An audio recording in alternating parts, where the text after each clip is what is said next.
F'Malta ma kemm kienet? 43? Mela 43 mhux ħafna jew. Għamel sena sija bla ħwejjeġ 43 barra.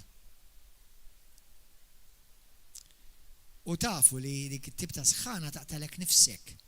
Immaġana l-infern miljun iktar darba. Għall-eternità, mhux għal sija. U jkun hemm sinjali fix-xemx u l-qamar u l-kwikeb, il-ġnus fuq l-art, kulħadd jgħid il-ġnus, in-nazzjonijiet, il-popli. Meta Ġesu qed jirreferi għal ġnus, ma jkunx qed jirreferi għal Kristjani, qed jirreferi għad-dinja. Jiena u inti maħniex id-dinja, aħna fid-dinja, aħna il-poplu tal-Alla, aħna saltna. Amen? Il-ġnus fuq l-art b'qalbhom ittaqtaq. B'qalbhom ittaqtaq.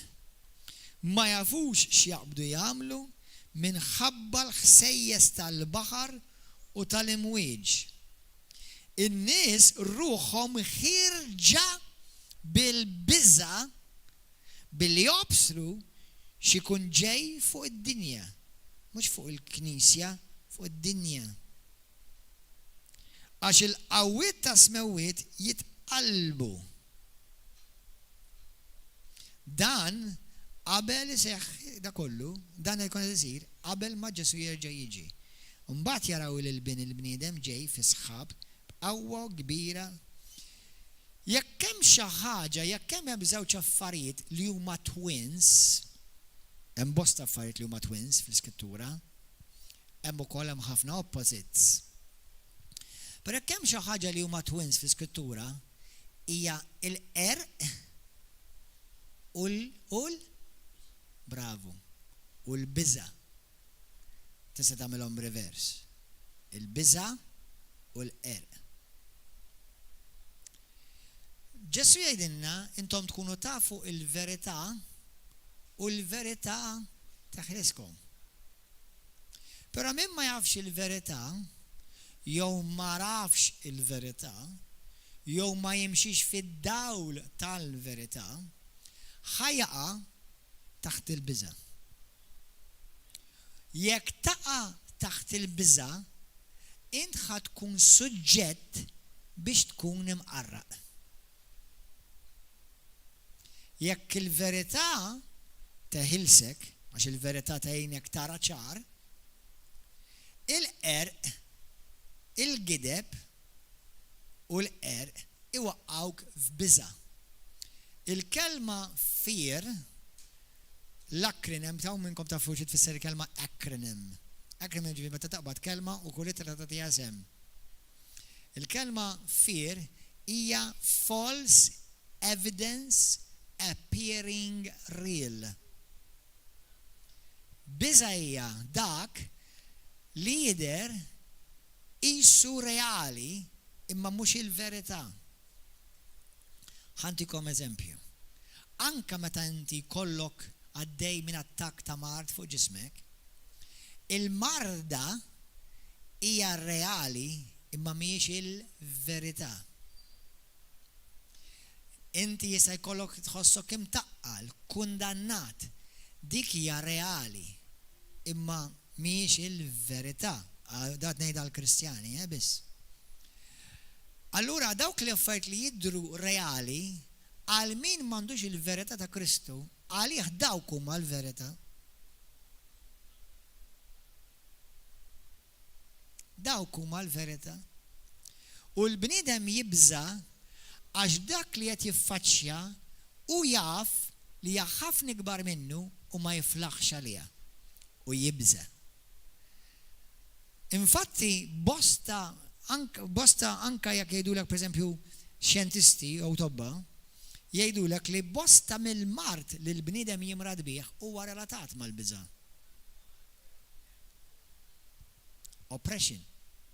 Oppressjoni, depressjoni. Anka mart letteralment li inti tħoss f'ġismek jista' jkun ġej mill-biża'.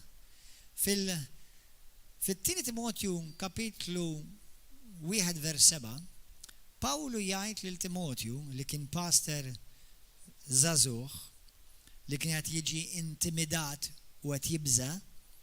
L-Iskrittura tgħidlu Pawlu jgħidlu biex ma jibżax jiffaċċja il dawk li huma qudiemu, ma jibżax jipritka l-verità fl-istaġun u anke barra mill-istaġun, meta tkun popolari u meta ma tkunx popolari. Għax għallu għax Alla lilek ma tak spirtu ta' biża, imma tak spirtu ta' imħabba, ta' qawwa u ta' disċiplina. Jew kella bl-Ingliż sound mind. Sawa, jew sound mind, jiġifieri moħħok jara ċar. Issa hemm spiritu ta' biża u hemm biża. Bħalissa qed jaħkmu d-dinja tnejn huma. L-isfortuna li qed jaħkmu ħafna Kristjani. Issa jekk inti tiġi maħkum minn biża, ħataqa suddutu taħt il-kontroll u hawnhekk jiġi l-witchcraft, taħt il-kontroll ta' dak li aħna ngħidu, mhux aħna, l-Bibja tgħidu l-witchcraft seħer, tiġi msaħħar. Meta bniedem huwa msaħħar ma jistax jara ċar. Allura inti għandek nies jew huma qegħdin f'biża, jew huma wkoll joperaw fil-biża u jwaqgħu lilhom infushom, inkluż il dawk ta' marajhom madwarhom fil-biża. Allura huma msaħħra. Biex inti ma tiġix imsaħħar, ma tiġix immanipulat, ma tiġix ikkontrollat, inti tkun taf il-verità temmina u taġixxi fuqha. Tafa, temmina u taġixxi fuqha. Għax ħafna jafu l-verità. Jekk jiena ngħidilkom pereżempju, il-verità mhux vera taħilsek, kemm inkom taqblu miegħi? Il-verità ma taħilsekx. Kemm minnkom temnu li l-verità taħilsek? Kollha kemm inkom għandkom tort u f'dan fi żball? Mhux il-verità taħilsek, il-verità li taf taħilsek. You shall know the truth, and the truth which you know will set you free. Not the truth by itself. Il-verità qiegħda f'Malta, imma ħafna għadhom oppressati bil-biża'. Il-verità jafuha ħafna Kristjani, imma xorta għadhom maħkuma bil-biża'. Fl-Apokalissi kapitlu 21 vers 8, tant Alla ma jittollerax il-biża' fil-poplu tiegħu li wissi fl-Iskrittura li min jgħix fil-biża' jintelef. Daqshekk serja. The fearful and the abominable bl-Ingliż tgħidlek. Fearful ġifieri full of fear. Fil-ktieb ħanqassar illum. Ħanqassar billi nikkwotalkom l-Iskritturi. Fil-ktieb tal-Lut kapitlu 10 minn vers 35 sa 38, Pawlu jgħid, l-Iskrittura tgħid, la tibżawx jew nkella la tmorrux lura, la taqtawx qalbkom, imma żommu il-konfidenza tagħkom. Żommu l-konfidenza tagħkom fil-bulej. Għaliex Alla ma jitaxxax f'dawk li reġgħu lura fil-biża'. Il-kunċett ta' dak l-Iskritturi jekk qed jgħid. Ma jitaxxaqx bik, jekk inti titgħall Alla jitaxxaq bik, ma tistax topera fil-biża'. Ma tistax, ma jittollerajx Alla. Ftakar li inti l-Iskrittura tgħidlek li ma tistax toġob il-Alla mingħajr fidi. Mela jekk inti opera fil-biża', m'inti żgur qed toġob il-Alla. U jiena intolleranti għall-biża'. U kull minu vera tal-Alla intolleranti għall-biża'. Hawnhekk bħalissa qed jarawni nies minn fuq televiżjoni, jarawni minn fuq il-YouTube, qed jarawni minn fuq il-Facebook. U hemm minnkom qed taraw dal-messaġġ u inti lek ma toħroġ minn darek għax maħkuma mill-biża'. U l-ħin kollu tkeċċi x-xitan, ma tallek le xitan hemm ħajba. Għax mhux ix-xitan, int. Ħanilkom xi ħaġa ħwa. Jiena nemmen ħafna fit-talb, ovvja, u fis-sawm li suppost ukoll ovvja, imma mhux kollox ikeċċi t-talb u s-sawm. Hemm affarijiet li jitkaċċew bil-inti taġixxi bil-fidi.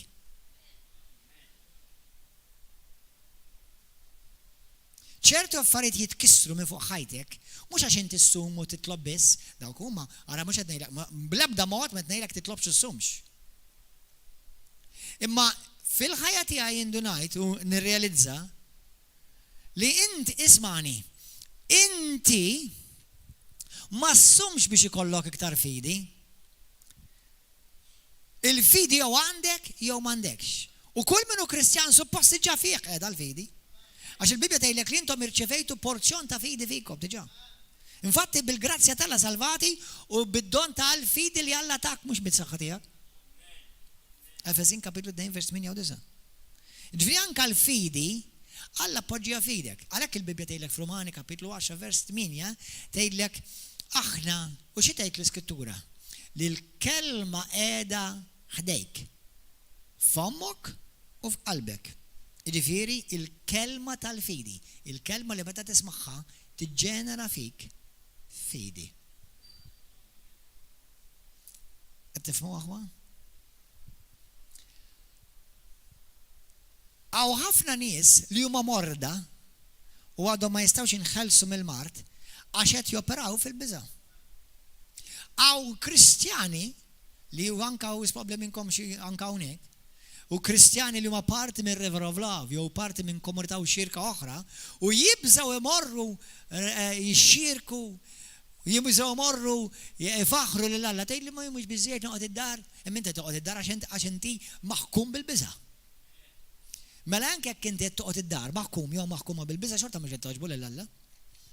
Xorta ma jgħġbu xejn. Ma jiswa assolutament xejn li tfaħru lid-dar għax inti mulej ħana nfaħrek għax nibża'. Il-knisja mingħajr il-ġemma ma teżistix. Il-konċett ta' knisja mingħajr li inti tinġema dak il-konċett ma jeżistix. U ħafna tipaxxu lid-demonju anke waqt li qed jaqraw il-Bibja, mhux għax qed jaqraw il-Bibja tipaxxu lid-demonju, għax qed jaqraw il-Bibja ma mhux qed jaġġixxu fuq dak li qed jaqraw.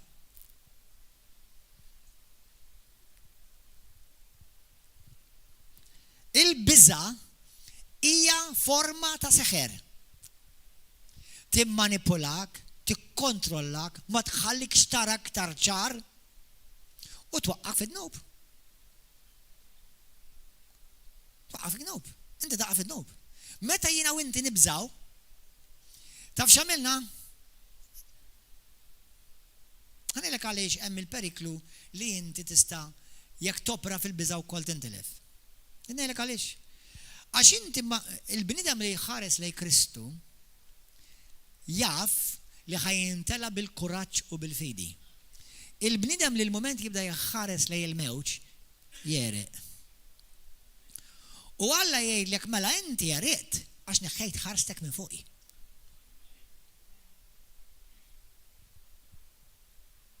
Ħafna min-nies tal-Iskrittura li hemm miktuba fuqhom mhux Lut kapitlu 11, għax Lut kapitlu 11 huma nies li għaddew minn roxmata testijiet. U baqgħu mimlija fidi, fidili, bl-Ingliż tipprova toġobni iktar, faithful, full of faith. Inti ma tafx kemm għandek fidi meta l-affarijiet sejrin tajbin, inti taf kemm għandek vera fidi meta inti l-fidi tiegħek tiġi testjata. Hemmhekk kont taf jekk intix vera mimli bil-fidi jew le. Mhux mal-ewwel challenge li jiġi tmur tinħeba u tikkawardja, il-bniedem taf il-Bibja tgħidlek li il-kaward ma jsalvax. Il-kaward ma jsalvax. Kemm il-darba beżaw il-poplu hekk imsejjaħ Alla fil-Bibja u Alla ċanfarhom. Ti taħseb li Alla miegħek differenti? Il-dawk ċanfarhom lilek le?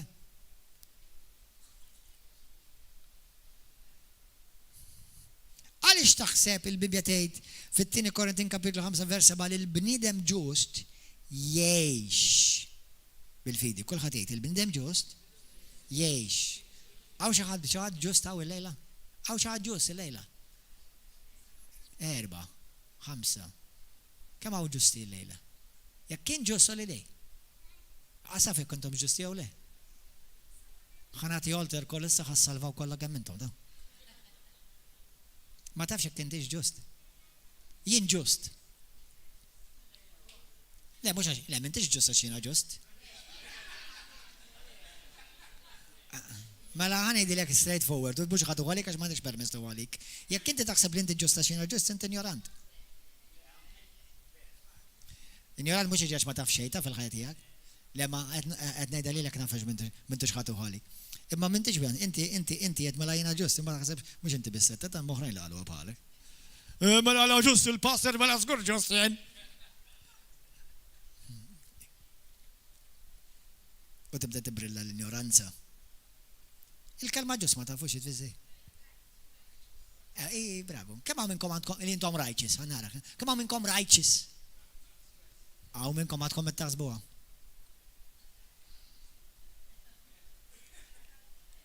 Come on, aħwa.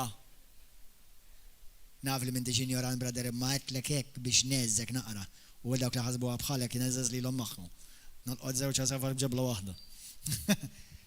Aħwa. Ma tafux iskrittura tgħidlek li kollha sirtu ġusti meta Kristu ġie f'ħajtek u twelid minn ġdid. Ma tafux iskrittura tgħidlek kull minn hawn wielet minn ġdid huwa ġust fi Kristu. Mela ġust għax inti taf il-pastor. Aħna jew ma aħniex. Għax naħseb hawn iktar ma jaħmniex. U le mhux għar-raġun. Ma jimpurtax. Ismawni, tieni Korintin kapitlu 5 vers 20. Dak li kien ġust Alla għamlu dnub għalina biex permess tiegħu aħna nsiru ġusti, ġustifikati fih. Xi tfisser ġust? Kemm minnkom mid-dinbin, u jdejkom il-mid-dinbin. Inti mid-dinbin, mela lejla ħassalva żgur, praise God. Inti għadak ħajsalva lejla wkoll, inti mid-dinba wkoll ħassalva, praise God, lejla ħajkonna mass deliverance hawn lejla. Kemm għandna qaddisin? Le, ent għaddiba, sor ent għaddibi, uħor ent għaddibi, uħor ent għaddibi, uħor. Ma tistax kun mid-dibbi u għaddis, jow mid-dibbi u għaddis. Come on, get it right, wake up, hallelujah. Wake up! Wake up! You're either a sinner or a saint. What are you, a sinner or a saint? Ma nalfi għalajt idek, ma tatilkom titneb. Ħanara il-ktib taħħa morru lem. Għaxan tkun il-qattum. Ent, kam għanna għaddisina għaw il-lejla? Issa, għara mal-mux għedli għatna li dek għaxintatu għallaj didek, no? Kam għanna mid-dimbin għallaj dek? Mid-dimbin. Inti tiħu għalik, brother? Ma l-ent għeddib. Sintak li ma tiħuġ għalik. Ma tistax ikun jew midneb, jew għaddejs. Taf għasem skrittura waħda fil-Bibja fej Pawlu jgħid il-Kristjanu huwa midneb. Min għalek li midneb? Ommok jgħaw għalek? Jew il-kuġina? Jew forsi il-mara għalek li ndibinna, pux vera. Le, qalbi, is-senti tuħux għalija, right? Għax il-lejt inkun straight, ħafna straight. Jina għatma kont bent, imma l-lum iktar.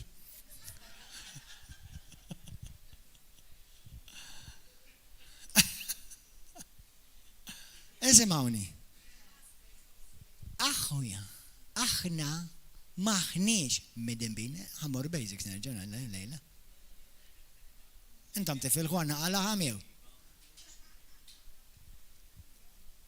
Min jitwilet minn ġdid ma jibqax jissejjaħ midneb fil-Bibja. Issa naf l-reġjon ta' Ruma iħin kollu tgħidilkom mid-dimbin, imma huma vera mid-dimbin għax jas u jgħumu fih. Imma minnu ta' Kristu set għaddes sar għaddis permess ta' dem u permess tal-Ispirtu Santu u permess tal-Isem ta' Ġesu Kristu. Tiddu għam iskritturi dawk l-ewwel Korintin kapitlu 6 versi 11. Halleluja. Efesin kapitlu 1 vers 4. Romani kapitlu 1 vers 7. L-iskrittri kollha ta' Pawlu kollha jindirizza lil ħuti u għaddisin. Li wieħed kien jitkellem dak tas-sema u dak tal-art.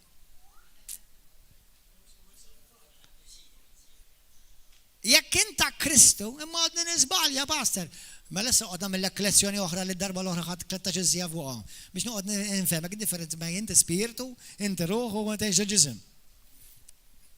Importanti li taqraw il-Bibja ta' it's a nice book. Marru qraw il-Bibja ħwad. Nafxu għud minnkom kemm inti zbukkat il-lejla basti. Infatti għandi nkun zbukkat iktar ta' spiss. Intom, mintomx knisja li tidu biex teħilsu suppost għawda? U intom tkunu tafu l-verità, u l-verità li tkun taf int teħilsek. Mux il-verità li naf jien, il-verità li taf int teħles lilek. U għalek ħafna għadhom maħkuma bil-biża, għax il-verità li naf jien għadhom ma jafux huma, għalkemm semawa, imma spiċċaw ġew il-lupjati, għax il-biża til-lupjak. U tibda taġixxi bħal wieħed il-lupjat, bis-serjetà ta'. Meta xaħat daħaq meta reċentijietta, meta tilkom ftit ilu kien hawn xi waħwa li kellhom ħolm li bdew jaraw in żombi fit-toroq. Kamankom rajtu ħolm da zombi. Għandna tnej hawnhekk, kellkom ħolm biż-zombies. Imma vera, tlieta kellhom ħolm biż-zombies. Kombinazzjoni? Taf xi tfisser zombi, zombi ġifieri li inti mejjed ħajt, mejjed miexi minn barra tidher ħaj imma mejjed ġewwa. U ħafna bħalissa saru zombies. Fil-Knisja ta' mhux fid-dinja. Maħkum għamel biża. Ti taħseb li dawn l-affarijiet jogħġbu lil Alla? Il-biża toġob lil Alla.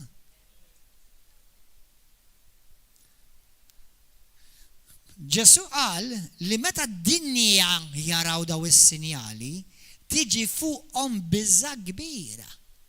Mela ħanirfislek il-kallijiet kollha li għandek f'ġismek issa stess. Might as well qegħdin fiż-żifna. Jekk inti tibża, inti għadek parti mid-dinja. M'intix parti mis-saltna. Simple as. Jekk inti għadek topera bil-biża, inti m'intix parti mill-Knisja. Tista' tiġi fil-binja, nice to have you, ma m'intix parti mill-Knisja. Inti għadek parti mid-dinja. M'għandekx id-DNA tal-Alla fik vera. Inti just change religions from one dead religion to another dead religion.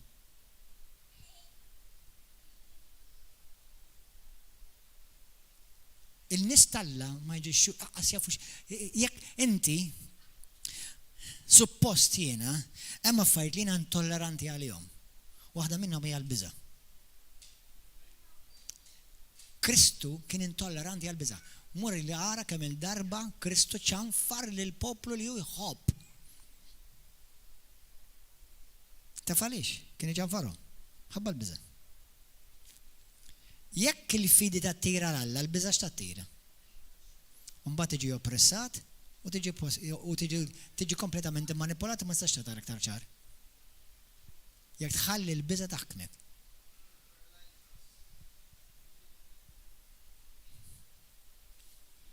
Vera tinkun daqsxejn jibes il-lejla, forsi naqra aktar mis-soltu. Imma aħwa, xi kultant aħna jkollna naqa' bżonn xokk. Il-mejjed titixxukjah biex qajmu. Għax ħafna minna mill-Kristjani u anke xi wħud li jiġu hawn ġol-binja ma jaġixxu xejn differenti mid-dinja. U fuq dil punt speċjali tal-fidi u l-biża' mhux qed jaraw ċar. Il-biża' mhux ħadħallik tara ċar. U Alla ma jittollerax biża' fil-poplu tiegħu. Jiena u inti ġismu ta'. Jiena u inti ġismu. Kemm huma teoriji sbieħ. Imma jekk għadhom biss teorija għalik.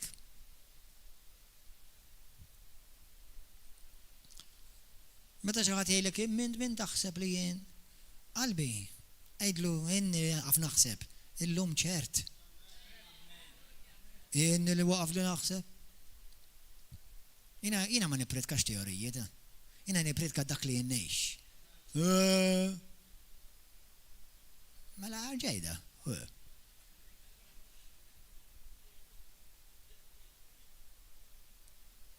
Infatti jekk ma nipredkax dak li ngħix taf x'jiena ipokritu. Attur tajjeb. U għandna ħafna atturi tajbin fil-Kejjes. Nasab aħjar ħallejkom tmorru ta'.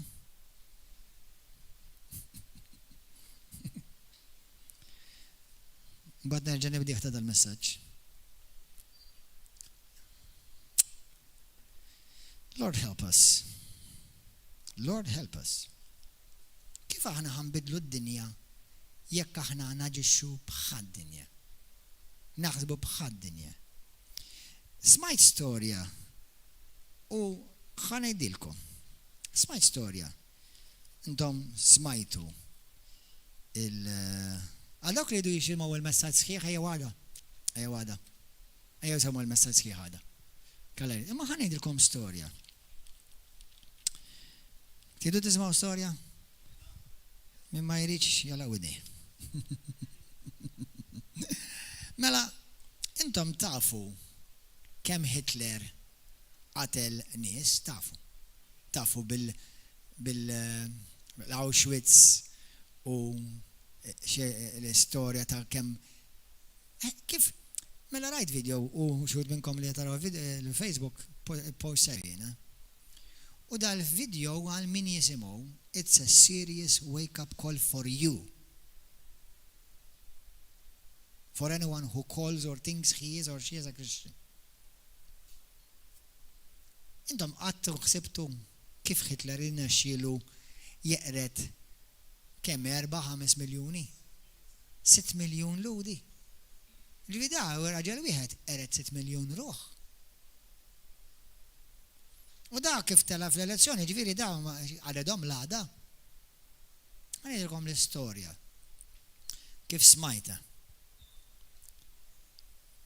Għax ħafna Kristjani minħabba l-biża laqqas jafu li qed jiġrilhom bħalma ġralhom fl-istess żmien il-lut taħt Hitler. Issa, ħanejt xi ħaġa li tinstema naqra tal-biża. Ir-reliġjon ta' Ruma qatlet ħafna iktar minn Hitler. Kemm? 20 miljun? 50 miljun? Għaw xi ħadd jaf in-numru eżatt?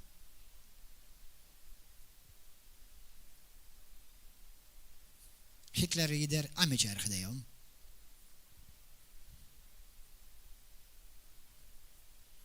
Knisja ta' Kristu. Very nice joke. The joke of the century.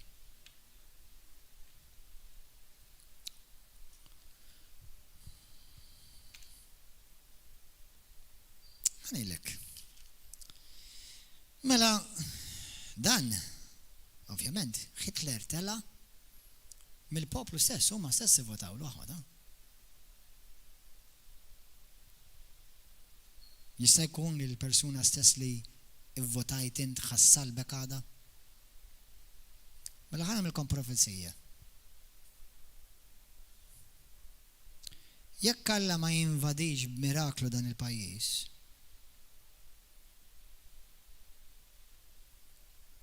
fuq pajjiżna ġej oppressjoni aħwa. Jekk ma tixtem minni, iżomma kollha kontabbli għal dak li qed. Għamilin.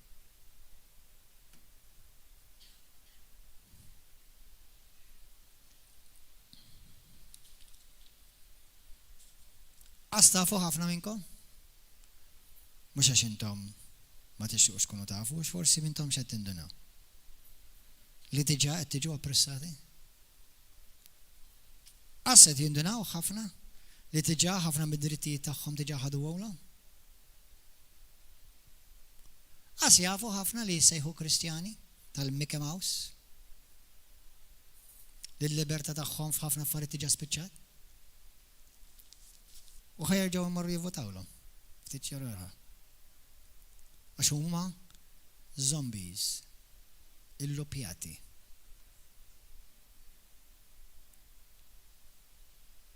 U mela li għam ħajmorru l-ġenna. Ma tistax tmur il-ġenna tħobb dak li Alla jobod.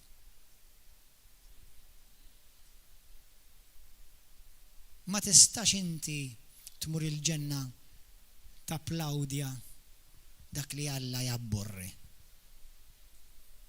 Inti jew Alla jew kontra tiegħu.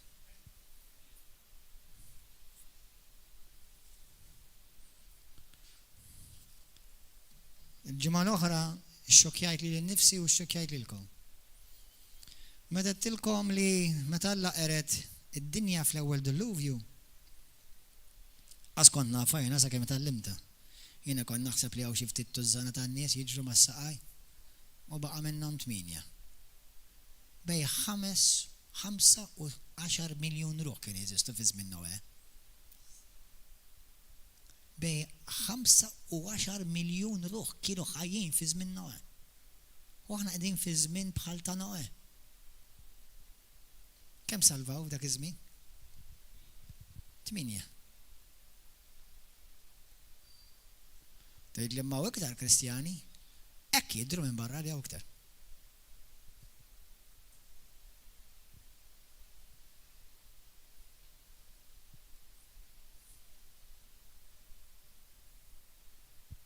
Kemm hawn nies ramew is-sejħa tagħhom Alla kellhom sejħhom fuq ħajta għax huma maħkuma minn spiritu diaboliku ta' biża li huma stiednu fuqhom għax ma ntaqgħu qatt ma' Kristu għalkemm ġew ġabbinja tissejjaħ Knisja.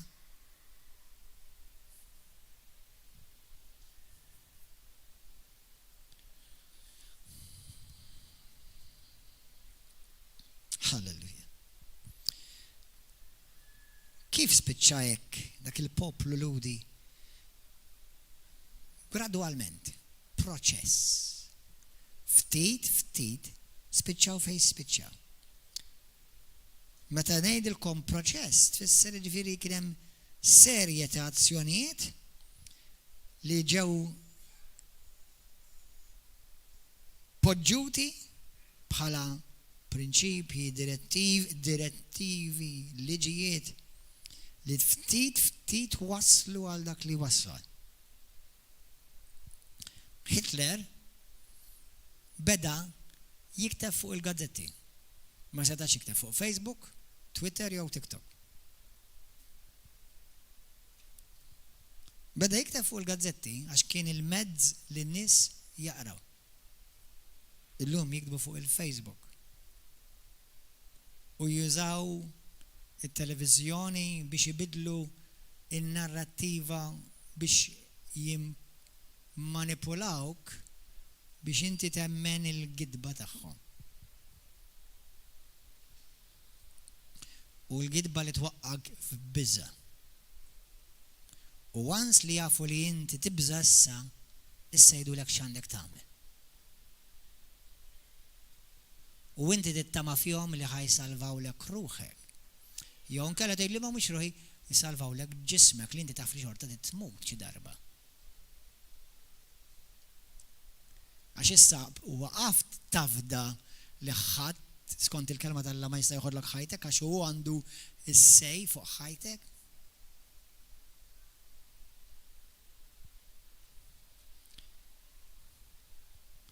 Xejn ma jista' joqtol il-bniedem li huwa fir-rida tal-Alla. Xejn. Xejn. L-ebda virus, l-ebda vaċċin, l-ebda terremot, l-ebda aċċident ta' karozza, xejn. Xejn, jekk inti qed fir-rida tal-Alla, xejn ma jista' jmisslek ħajtek, xejn. Għax Alla biss għandu s-sej fuq ħajtek mhux id-demonju.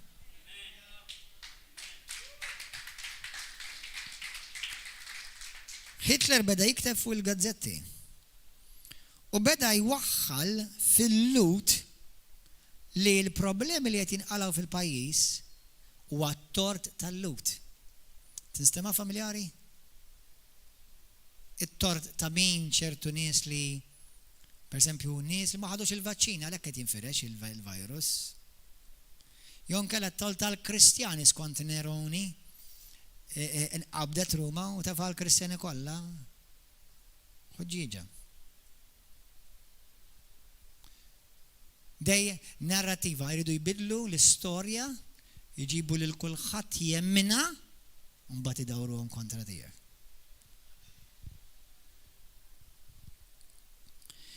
Imma sfortunatament bħal ħafna Kristjani għax history repeats itself, il-lut għalu għajn noqodu kwieti, ma noqodux naqalaw l-inkwiet. Bħalma għalu li żewġ pastors 50 snin ilu għalu li għad kwiet ċej. Mela inti għax jina ħasra ċertu Kristjani vera ħasra du. Jaħsbu li għax ix-xitan ma tindirizzax ħajħalli kwiet. Pastor, taħħalli taqla għax inkella jattakkani, ġivinti taħseb li jattakkak jgħet ta' ħaġa inti tajba, ġivi jekk inti ma ta' xejn ma jattakkakx. Għax pasta meta nibda nevangelizza, u meta nibda nitlob jibda jattakkani, mela aħjar ħima għax nitlob ta' ħalli jaqaf jattakkani. Balalu. Emmek mux għet jattakkak, emmek bellek u ħadfik. Imma sfortunatament u ċertu hekk imsejħa Kristjani għadu għadi. Ġimgħa l-oħra. Għalli kull meta niġi l-fellowship u nibda naqra l-Bibja kollox imur ħażin.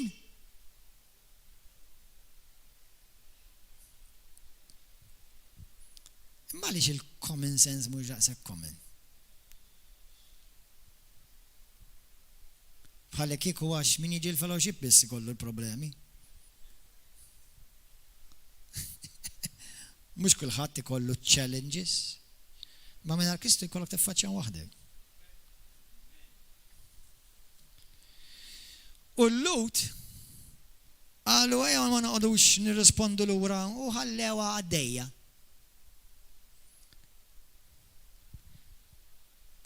Wara ftit, wara li beda jidewaħħal fil-Lut, u l-Lut għadu kietu ma bdewx jiddefendu lilhom infushom. Wara ftit għallhom li intom tidu tilbsu l-istilla ta' David millhom il-qoddim ħalli tiġu tidru. Illum hemm jew il-green pass, jew il-blue pass, jew whatever pass.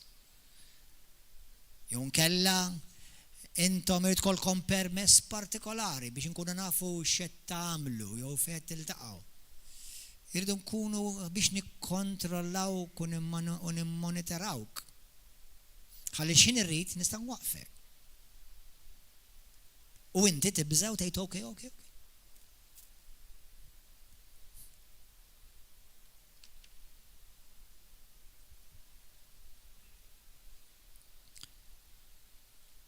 U daw il-povri Lut, daw jgħidu, u hija l-istilla mhux istilla tagħna tar-reliġjon tagħna, istilla ta' David, biex aħna nidru li aħna mmarkati bħala l-poplu ja ħasra, msiken. Ħalli nkunu distinti. Ora ġew ma għamlu xejn, ora daw ċedew. Taf kemm hawn Kristjani u poplu madwar id-dinja tiċedu d-drittijiet tagħhom fuq platt.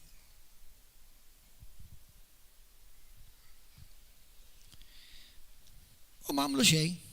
La ħadd tiddefenda d-dritt tiegħu, la ħadd ma qal press, isma' inti qed kissilli l-proprjetà tiegħi, jew inti isma' tisraq l-libertà tiegħi, jew nkella l-privatezza tiegħi. Le, ma rridhomx. Le, kulħadd naċċetta. Ara, mhux aħjar naċċettaw ħalli noqogħdu fil-paċi.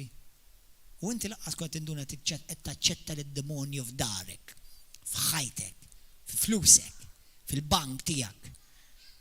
Kif tilbes, kif titkellem, fejn tmur, fejn tixtri, fejn ma tixtrix. Mhux ta' b'xejn nemmen u bħalma jemnu ħafna għaddejja tal-mulej li ħad tkun faċilissima biex ħafna jaħdu l-marka tal-bima.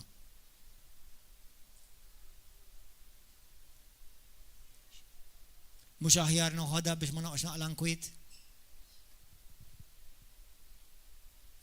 Mhux aħjar noħodha biex ma noqgħodux jiġi wara bibi u jippersekwitawni u jajruni. U jekk jagħmlu li pressjoni tfal xi tfal ħin kollu jgħidu li noħdaw u l-mulej jaf qalbi jaf kaben stupidu u stupida. Għax minflok smajt minn Alla smajt mill-bniedem.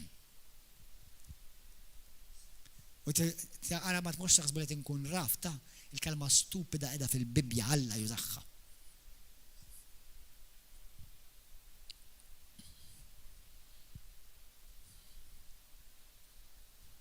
Għax in-nanna għart li marrekx tiġi tarani, mela. Kemm hawn nies li waqfu jiġi l-fellowship għax jiridu jogħġbu l-bniedem. Kemm hawn nies jibżgħu joħorġu mid-dar jew jiġu l-fellowship għax jibżgħu jimordu. L-ipokrazija hija li x-xogħol ma jibżgħux imorru. Jitlu fit-tal-linja jew nkella jidħlu ġod-tubu jissejħ ajruplan ma jibżgħux. Jiġu ġo komunità fejn spazju hemm b'abbundanza hemmhekk jibżgħu. Hemmhekk il-virus ħajbek. titla' ġajruplan kulħadd imgezzez, fuq tal-linja kulħadd oċċa. Mekk il-virus jibqa' fil-barra u jħallik liberu fit-tal-linja. Inti meta tmur tal-petrol inti u taqbad il-dik tal-petrol min jaf kemm qabduha bidej, nies. Il-flus li tuk change min jaf kemm qabduha nies għandhom viruses minn qasdaħ doħlhom bihom. Jew vera ħadd emmen dak li vera demmen għamlu dejjem, jew kellha tkun xi ipokritu temnu meta trident.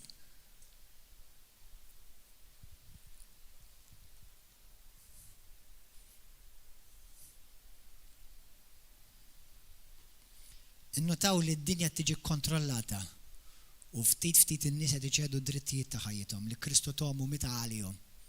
Għax Kristu għalhekk ħalisna biex konna l-libertà tal-ħelsin. Hekk tgħid Galatin kapitlu 5 versi jibqgħu ħilsa tħallu l-ħadd ipoġġikom taħt maħma ieħor li jiġi bil-biża'. Hekk tgħid Rumani kapitlu 8 vers 14-16. Neħħu s-salib minn hemm. U jambillu neħħu s-salib, ma importax baqsik. Wara kollox aħna mhux is-salib, vera, mhux is-salib li għamilni Kristjani, imma se naftit għaliex qed neħħi li d-dritt li jkollu salib. Għax joffendi lill-Musulmani, joffendi lill-Atei. Se naftit anke lili joffenduni l-Atei, ma jiena ma għax indaħħalhom x'jagħmlu. Anke jiena joffenduni l-Musulmani bħala twemmin, ta' mhux bħala nies jista' jkunu nice people. Imma fuq bibhom u djarhom ma għax jgħidulhom x'għandhom jagħmlu, anke jekk kien joffenduni li ċertu affarijiet li jagħmlu. Imma għaliex tiegħi qed joffendik? Mela inti mhux qed tiġġieled għad-dritt tiegħek, qed tiġġieled biex ħodlu d-dritt tiegħi. U l-Kristjani kontinwament mhux qed jarawhom dawn l-affarijiet. Għaliex inti tista' tgħid kontra l-Kristjani? U għandek dritt. Imma għaliex jiena ma nistax ngħid kontra affarijiet li huma perversi u abborrenti li Alla jitkellem kontra tagħhom. Għaliex? Inti tismax bħal ma jimax isma' lilek. Jiena ma nipredikax għal kulħadd, jiena nipredika għal min irid salva biss. Pija, the rest can go to hell.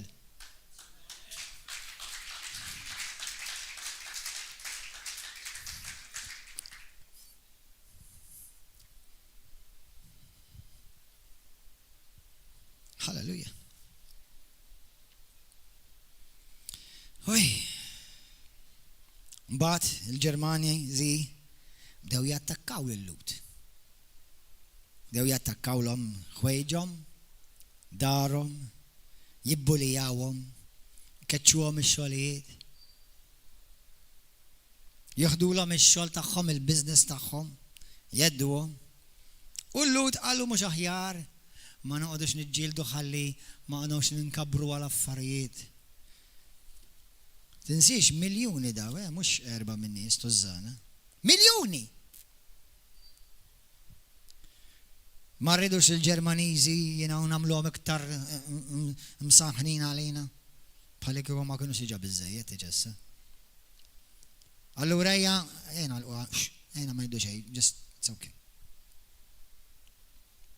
U spiċċaw li jibdew għallhom ħantu komposta likom, raħal għalikom, pajjiż għalikom, da għalikom biss. Ħadd ma jindaħlilkom. U bdew ġorruhom fuq it-trains, fuq il-karrijiet tal-mos u tal-baqar, jaħduhom fuqhom daw. U daw għallhom illa xi pjaċir ħajaħduna l-post tagħna għandna kollox tagħna issa. U daw il-balali ma għamlu xejn. Mbagħad għalhom ħalli aħna noħdukom post fejn intom fejn natfukom, naħslukom u sanitize you. U kolħadd daħal bħal balalu bħal ma tgħid l-Iskrittura as a dumb lamb led to the slaughter. U tefawhom għalhom issa ħadd inħasslu niżżawhom argwenin u ħadd ma rreżista. Tfal żgħar kbar. U l-għom issa dal-waqt uħorġu kemm intukom ħasla mal-ajru u noħorġukom. U xwewhom ħajjin. Miljuni. Għax nibża nitkellem, għax nibża niqaf kontra dak li ħażin, għax jiena pupazz, ipokritu, u għans li ħafna jgħidu kemm hu Kristjan tajjeb, kemm melu, kemm iżwejtu. imma jiena qasna flina popasta fidejn Satana għax qed nopera bil-biża'. In-nies tarafhom li huma nistella. Dawk li operaw bil-fidi. Għax il-konfidenza tagħhom mhix fil-bniedem imma falla li magħhom miegħu Alla magħhom għamel patt u sar ħaġa waħda magħhom. Allura l-konfidenza tagħhom mhix fil-bniedem u jafu li l-bniedem għandu l-eda sebda seta' fuqhom sakemm huma ħaġa waħda mal-Alla. Mhux għax imorru l-Knisja. Anzi hemm nies fil-Knisja u fuq pulpti, knejjes evanġeliċi inklużi li għarabat mhux kellimhom fuq xi ħaġa li qed jagħmel il-gvern għax nibblokkjak u tkun għamil klip pjaċir. Għax jaraw politikament. Jaraw blu jew aħmar. Jaraw il-kuluri kollha barra il-verità.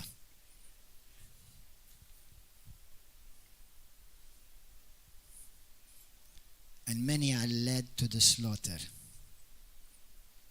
Bħal-met li skrittu fuq il-Facebook tiegħi.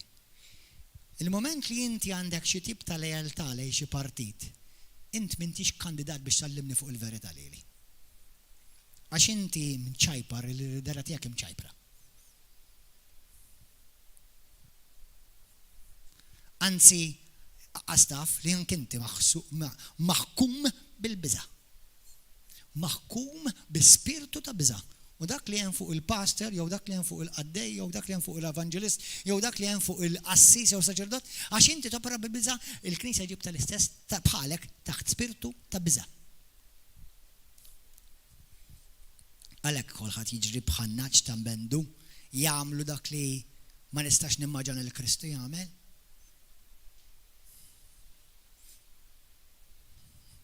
Ma basta qal għall-pastor, basta nżommu l-pastor ħana rakkux fil-Bibja di, ma le ċertu affarijiet li għedha għax laqal għall-pastor. Fejna fil-Bibja di?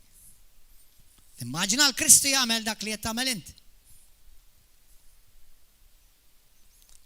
It's all a preparation. One day you may be cooked because history repeats itself.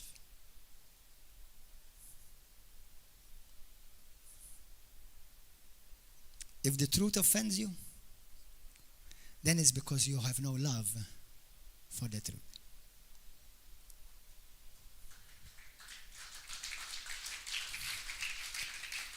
U għal dawk li forsi jatteraw dal-messaċ jgħid li ma kif titkellem int. Mhux għalik qed ngħid. Mhux lilek int okej, qalbi don't worry għaliex. Jien qed ngħid dal-kliem għal min għandu qalbu tħabbad bl-istess ritmu ta' l-palla. Jekk daw l-affarijiet joffenduk hija ċara li mhux għalik qed ngħid.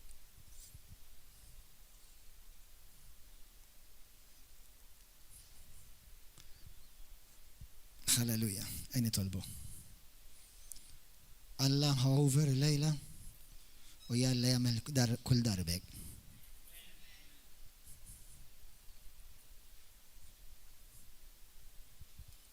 Għadek għala xej nipprova nitkellem il-kelma kollha lil-mulej tani. Nipprova. Itlof qalbek fejn int? Fejn int mal-mulej? Fejn int mal-mulej? Fejn topera bil-biża' f'ħajtek? Qudiem Alla ħanfakkarkom. L-istess nies li Alla wedhom l-art imweda ma rawiex minħabba l-biża'. Lilek wedek il-ġenna Alla. U attent ħafna. Tittollera qatt dak li Alla ma jittollerax minuta.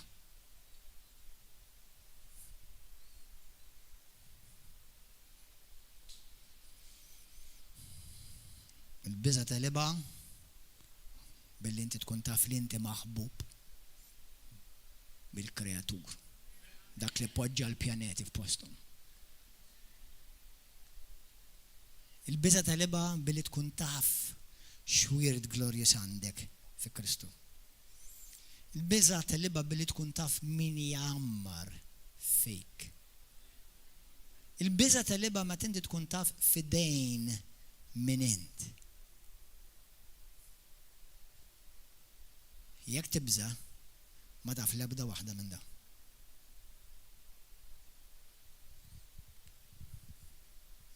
Di tiġi sewa l-mart, sewa l-flus, sewa l-karriera, sewa żwieġ, sewa l-vaċċin, f'kollox tidħol di. Għax Alla f'kollox jidħol. Itlob issa stess tkellem mal-mulej minn qalbek. Għandok li għandhom it-tara dal-messaġġ jekk qed xi ħaġa li weġġatek, number one, murejda tkellem mal-mulej. Jekk xi ħaġa li jiena qed li hija fil-Bibbja weġġatek, iddilja magħha issa stess. U jekk hemm xi ħaġa li forsi għadek ma fhimx u tixtieq tifhem iktar, ixxenna għall-mulej u l-mulej jgħid li hu jissodisfa dawk li għandhom il-ġuħ. Ma jekk inti tara dal-messaġġ u forsi l-lejla smajt kliem naqra ibsin, nħeġġek milli tħares lejja, ħares li kif ħaġixxa Ġesu. Ħares li kif ħaġixxew il-profeti, kif ħaġixxew l-apostli. U mbagħad li qabbilni magħhom. Jekk jien għamilt xi ħaġa li Ġesu m'għamilix, jien dnibt. Jekk jiena qed xi ħaġa li l-profeta ma għamluwiex u l-profeta ma għamluwiex, il-qadejat Alla ma għamluwiex, mela jiena żvijat. Imma jekk jien għamilt, jew għedt, kliem li tista' taf li Ġesu qalu, l-apostli qaluhom, il-profeti qaluhom, I'm on the right track. You're off track.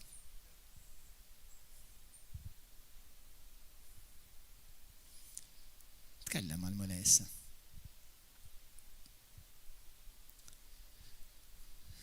Jekk inti tixtieq tagħti ħajtek il-Ġesu? By the way, jiena ma nobgħod il-ħadd nista' nassigurakom. Anzi, nitkellem il-verità għax inħobb, għax nixtieq li ħafna ma jintilfux, inkluż dawk li jsejħu Kristjani.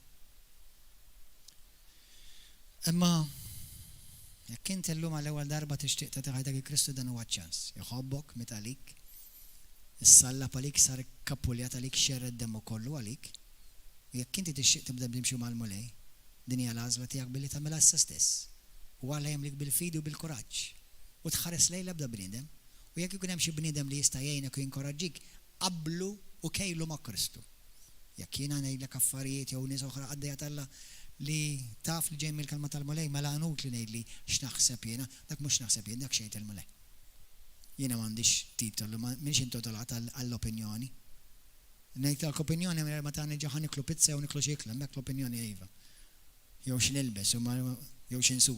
Imma meta jiġu għall-kelma tal-Alla m'għandix opinjoni. Għandi kmant wieħed, nippritka dak li hemm miktub kif innu u ma nbidlu għal ħadd u ma nħares lejn wiċċ ħadd.